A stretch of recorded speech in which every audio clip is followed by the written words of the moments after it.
kembali lagi bersama saya Mega Yulianti Putri. Nah, di video kali ini Mega akan membahas tentang keunggulan dan kekurangan membeli apartemen. Bagi teman-teman yang penasaran, mari kita lanjut di videonya. Apa sih enaknya tinggal di hunian vertikal? Simak nih ulasan lengkap mengenai kelebihan dan kekurangan tinggal di apartemen.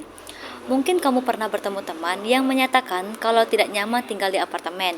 Sementara kamu berjumpa dengan saudara yang malah menikmati berada di apartemen dan tidak mau tinggal di hunian tapak. Oke teman-teman, berikut kita lanjut membahas tentang kelebihan dan kekurangan tinggal di apartemen. Yang pertama, lebih praktis.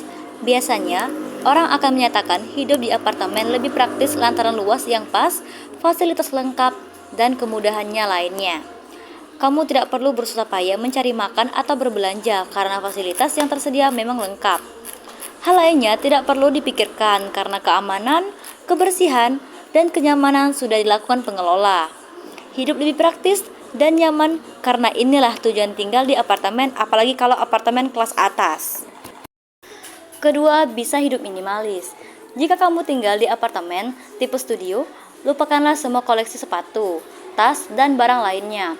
Kamu tidak mungkin menyimpan sneaker, tas mahal, atau koleksi barang lainnya karena ruangan terbatas. Mau tidak mau, suka tidak suka, kamu harus hidup minimalis dengan memiliki barang secukupnya. Tidak ada tempat untuk menyimpan barang yang banyak di apartemen karena luasnya memang terbatas. Ketiga, memiliki pemandangan indah. Saat kamu tinggal di apartemen pada lantai 20 ke atas, bonus yang paling keren tentu saja pemandangan indah. Kamu bisa menikmati pemandangan kota saat ingin tidur, bangun pagi, minum kopi, sarapan, dan lainnya. Apartemen memang memberikan suguhan pemandangan yang indah, terutama pada malam hari. Jika apartemen memiliki rooftop di lantai lebih tinggi, maka kamu bisa menikmati keindahan kota dari ketinggian. Keempat, lokasi lebih dekat ke pusat bisnis.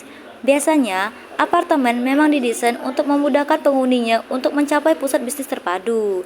Kawasan niaga terpadu ini terdiri dari kantor tempat orang bekerja, berbisnis, dan aktivitas usaha lainnya.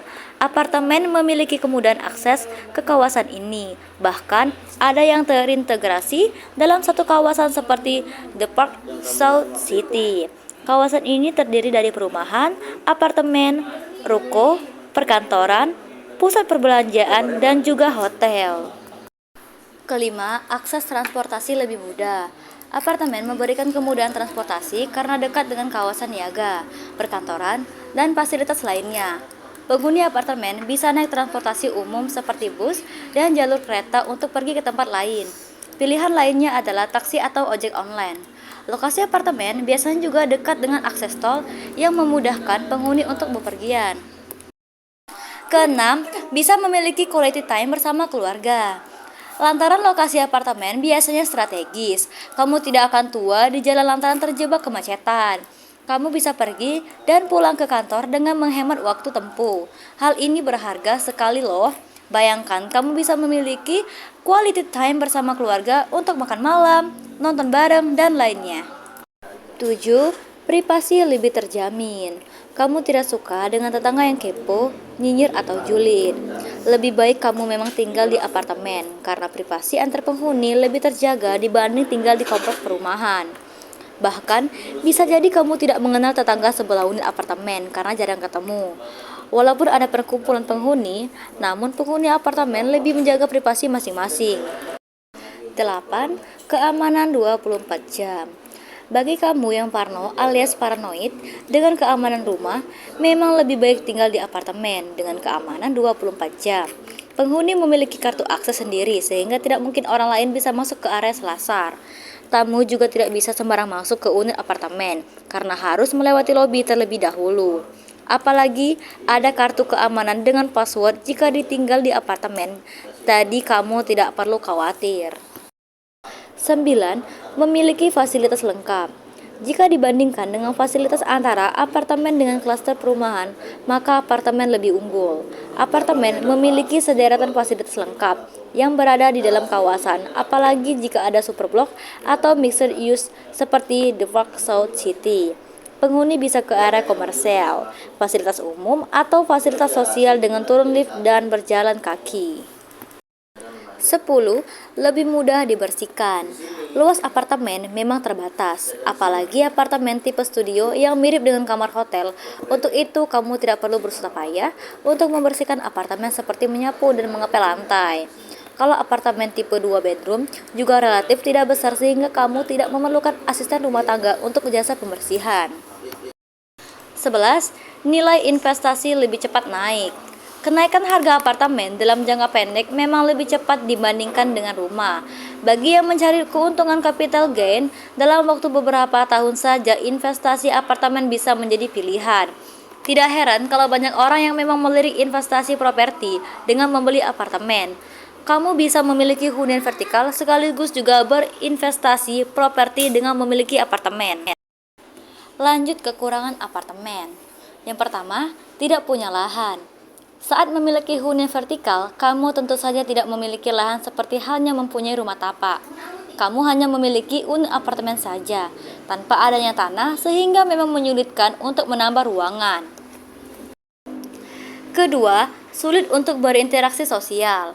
Bagi kamu yang suka berinteraksi dengan orang, menyapa tetangga, nongkrong bareng, dan lainnya, maka pilihan untuk tinggal di apartemen tidak disarankan. Walaupun ada perkumpulan penghuni apartemen, bisa jadi kamu tidak mengenal tetangga, apalagi lebih banyak investor yang memiliki apartemen ketimbang end user.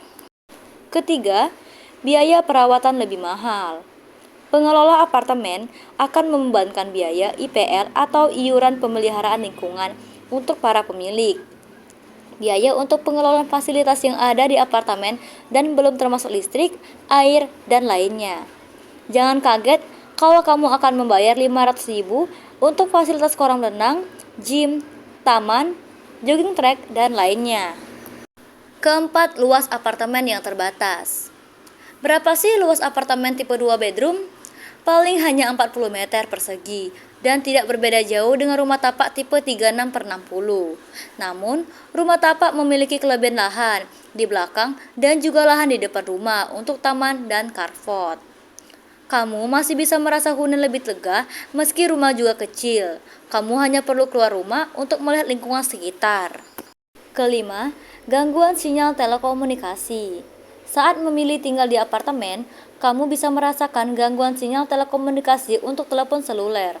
Singkatnya, susah sinyal sehingga kamu sulit dihubungi atau susah untuk menghubungi orang lain. Keenam, akses turun naik bisa menyulitkan. Tinggal di apartemen pada lantai yang tinggi tentunya menyenangkan, apalagi bisa melihat pemandangan indah. Namun, pernah membayangkan kalau kamu harus menunggu lift yang lama saat naik atau turun? Apalagi saat kamu harus terburu-buru untuk pergi ke kantor, namun harus menanti lift antrian yang lama dan panjang. Ketujuh, masalah parkir. Jika kamu memiliki mobil, masalah krusial saat tinggal di apartemen adalah soal parkir yang tidak tersedia. Biasanya, developer hanya menyediakan perbandingan tidak seimbang, misalnya satu lahan parkir untuk 4 penghuni. Kalau ada 500 unit apartemen pada sebuah superblok, sementara hanya lahan parkir untuk 125 mobil saja, kamu mau parkir di mana? Jangan sampai kamu harus berebut parkir saat pulang dari kantor. Nanti kamu bisa senewet setiap hari. 8. Peraturan yang lebih ketat. Tinggal di apartemen itu penuh aturan loh. Tentunya tidak cocok bagi kamu yang tidak patuh dengan peraturan.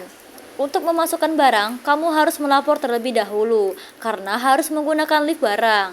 Kamu tidak bisa memasang paku sembarangan karena bisa mengganggu tetangga dan merusak dinding. Jika kamu tinggal di rumah, memangnya ada developer yang melakukan hal sepele seperti ini? Pastinya tidak kan? 9. Tidak boleh memelihara hewan. Kamu pecinta hewan yang suka memelihara anjing, kucing, kelinci, dan lainnya, pastinya kamu tidak bisa memelihara hewan jika tinggal di apartemen, kecuali kamu memiliki ikan. Pengelola apartemen akan melarang penghuni untuk memiliki hewan peliharaan karena bisa mengganggu penghuni lainnya. 10. Risiko kebakaran, gempa, dan lainnya. Takut ketinggian, khawatir gempa, kebakaran, dan bencana lainnya. Ini harus dipikirkan saat tinggal di apartemen. Saat terjadi gempa atau kebakaran, sementara kamu tidak kuat menyelamatkan diri, pastinya kamu tidak mungkin berdasarkan di tangga darurat. Atau kamu cepat panik, Tentunya hal ini bisa menyulitkan saat tinggal di apartemen yang bisa rentan terjadi bencana. Sementara kalau kamu tinggal di rumah, kamu hanya perlu berlari keluar hunian untuk menyelamatkan diri. 11. Harga cenderung lebih mahal karena diincar investor. Kalau kamu menganggap apartemen itu murah, coba cek harga apartemen studio di kawasan Pramuka Jakarta Pusat. Maka harganya lebih mahal dari rumah di Bekasi. Harga apartemen tipe studio di Tebet, Jakarta Selatan juga bisa lebih mahal dari rumah tipe 36/60 di Depok, Jawa Barat. Investor melirik apartemen untuk berinvestasi properti sehingga harga apartemen di Jakarta sebenarnya sudah mahal. Coba untuk melirik rumah tapak di kawasan penyangga. Harganya bisa lebih murah dari apartemen di Jakarta. Oke Sobat Serenity, itu dia video yang Mega bahas tentang keunggulan dan kekurangan membeli apartemen. Jadi untuk teman-teman yang ingin membeli apartemen, pikirkan dulu dan pahami dulu kelebihan dan kekurangannya. Apakah teman-teman ingin membeli apartemen atau ingin membeli rumah? Oke. Dan bagi teman-teman yang belum follow akun TikTok dan Instagram Mega Serenity, Mega tunggu. Serta yang belum subscribe channel YouTube Mega Serenity. Dan ikuti terus video Mega selanjutnya. See you.